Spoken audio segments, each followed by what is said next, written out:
When WCW ended, were you with them until the end? I was.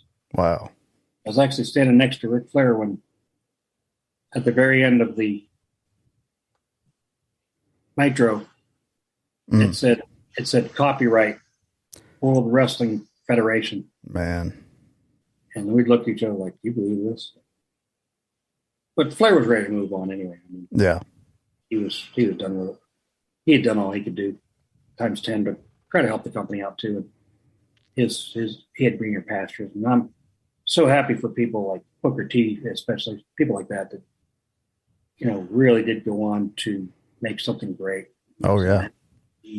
Rey Mysterio, I mean, Dean Malenko, so many people that got a chance and they got what they deserved, and because they were so great at it. Teddy Long, I mean, he went on to do some awesome stuff. I mean, I just think back about all the people that did eventually go up there and really do well, and I know they would.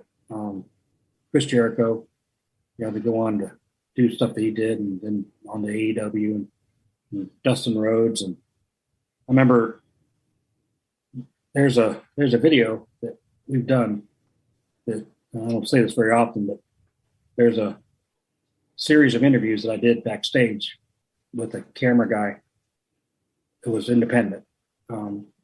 He didn't work for WCW, nor did he get paid by them. On his own dime, came down.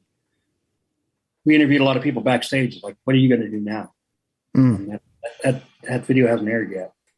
You got to figure out how to get that on the air somehow. Oh, yeah, for sure.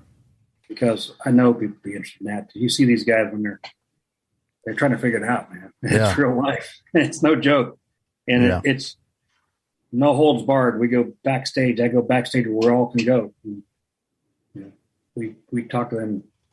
They're like sitting around the round table. Like, I think Eddie Guerrero was there, and people like that. Just, what are you going to do now? Mm. They're just talking, and hopefully someday we'll be able to produce that. But there'd have to be some money involved to get it on the air. And this was after the last Nitro? Before. Before. Mm-hmm. Just before the last Nitro. That day of, it was a serious deal.